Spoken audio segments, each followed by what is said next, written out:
Una muna, magandang patanghali sa inyo lahat. Gusto ko lang mag-share. This is the very first time na sumali ako sa isang rally na katulad nito. Naniniwala ako na sa pagkakataong ito, it doesn't really matter kung anong sektor ang kinabibilangan mo, kung saang institusyon ka galing, kung anong paaralan ka graduate, or kung anong paaralan ka nag-aaral.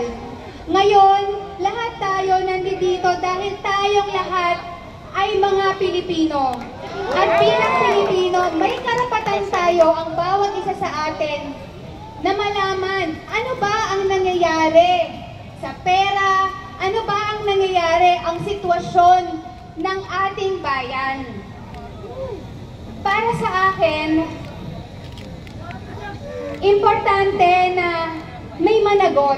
Hindi pwedeng wala eh. Kasi ilang beses na nangyayari, ilang revolusyon na ang pinagdaanan natin, simula nung unang EDSA, EDSA 2, EDSA 3, at kung napakarami.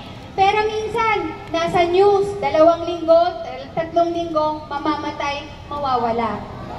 Dapat, hindi na natin to pwedeng palagpasin. Lahat tayo nanihirap, lahat tayo concerned sa ating bayan. Gusto natin na maging masigla, malakas ang ating bayan, hindi lang sa ating mga sarili, pero sa susunod pang saling lahi. Hindi naman ito para sa atin. Ano pa pamana natin sa kanila?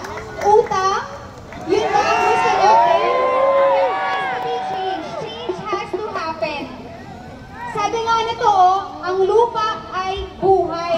Ang buhay ay hindi kailangan. Tama!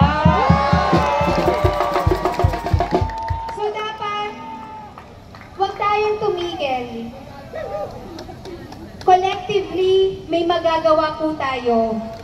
Hindi ito kilos ng iisang tao lamang, but we have to work as a country.